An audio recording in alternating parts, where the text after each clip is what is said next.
E aí, meus queridos, tudo bem com vocês? No vídeo de hoje a gente vai trocar uma ideia sobre criptomoedas.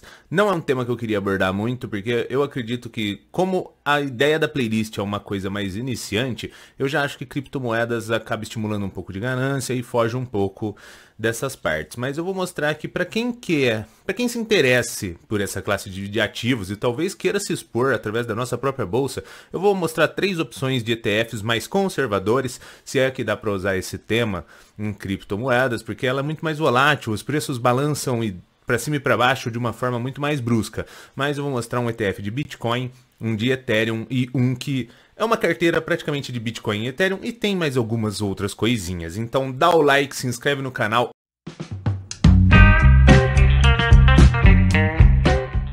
Então, galera, estamos aqui no site da Hashdex. Existem alguns outros fundos de ETF e tudo mais, mas eu vou estar trazendo da Hashdex, que é os que eu acabo utilizando para investir, beleza? Dando uma introdução antes, se você for investir em criptomoeda, geralmente você tinha que abrir uma conta numa exchange, comprar essa criptomoeda e tudo mais. Aí, se você quiser, você tinha que ter uma carteira para estar armazenando isso e tudo mais. Gera toda essa questão aí de anotações de senha, cuidar dessa segurança das criptomoedas e tudo mais. Mas existem pessoas que querem apenas estar expostas a essa valorização ou desvalorização das criptomoedas, então é para isso que eu trouxe esses vídeos de ETFs de criptoativos. O que eu utilizo é o Hash11, a gente consegue visualizar aqui.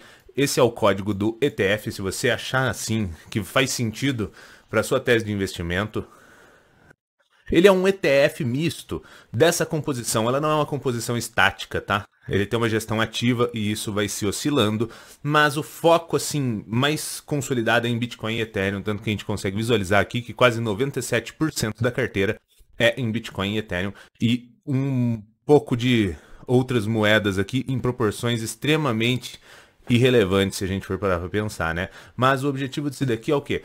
As principais moedas acabam sendo Bitcoin e Ethereum, então é por isso que ele usa essas duas como principais composições do ETF e se expõe a algumas outras para talvez conseguir rentabilidades acima da média e trazer uma rentabilidade mais atrativa para a carteira.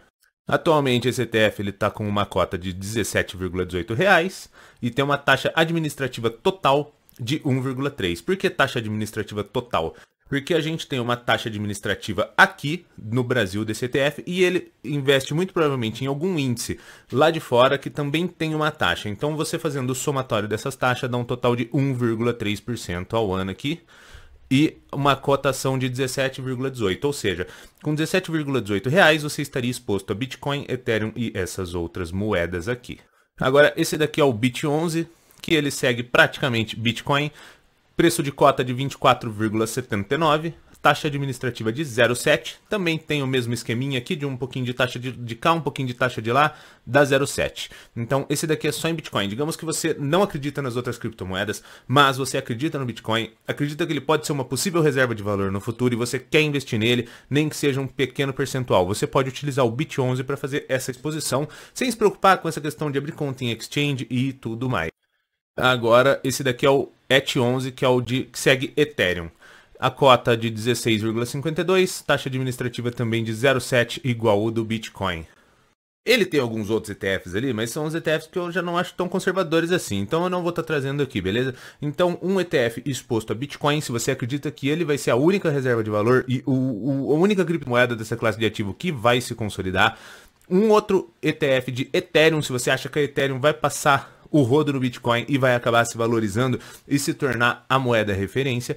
E se você está na dúvida, assim como eu, só quer se expor ao segmento de criptoativos, você pode utilizar o Hash11, que você vai ficar exposto a Bitcoin, que é a moeda referência, a Ethereum, que é praticamente a segunda moeda referência do cenário de criptoativos, e algumas outras que podem trazer rentabilidades para a carteira. Eu só queria apontar 2 coisas aqui. A primeira é a mesma coisa lá do BDR, a questão de conversão. Para quem acredita que o Bitcoin vai se tornar uma moeda do futuro, vai se tornar algo grandioso, você precisaria ter Bitcoin e não uma exposição à valorização ou desvalorização do Bitcoin. Então, esse risco de conversão também acaba meio que ocorrendo, se você for parar para pensar. Você vai ter real, não vai ter Bitcoin. vai estar exposto sim a valorização ou desvalorização, mas não vai ter Bitcoin ou Ethereum de fato. Então, para quem quer ter o ativo de fato, investir através de uma exchange será a melhor opção e investir através da bolsa não será muito atrativo. Para quem quer só se expor a essa variação de positiva ou negativa da criptomoeda, pode utilizar o ETF. Você vai ter algumas custas a mais envolvidas nesse processo, como a taxa administrativa e essas coisas assim, mas se você achar que faz sentido pela comodidade e tudo mais, para não precisar abrir uma conta em exchange, cuidar dessa questão de segurança, senhas e carteira digital e tudo mais. E o outro ponto é o seguinte, criptomoeda não é muito para iniciante, né? Na minha opinião não é nada para iniciante, mas se você está iniciando e mesmo assim quer se aventurar nessa classe de ativos, eu aconselharia que você escolhesse por se ao menos esses 3 ETFs que são os mais assim conservadores, se é que dá para dizer isso, e em proporções extremamente reduzidas. Por quê? Porque como você está iniciando, talvez você ainda não está com o estômago muito bom ali para aguentar grandes desvalorizações. Imagina você bota 50% da carteira num negócio desse. Por causa de ganância, querer multiplicar rápido, pode dar ruim, não pode? Então assim, minha opinião é que se for utilizar, que seja, tenha coerência e coloque um pequeno capital. É claro que nada do que foi dito aqui é uma recomendação de investimento, você que tem que ser responsável por gerir o seu recurso, porque no fim do dia o lucro ou prejuízo é inteiramente seu. Mas, se você quiser se expor à classe de ativos de criptomoeda, esses 3 podem ser uma boa opção. Dá o like, se inscreve no canal e valeu!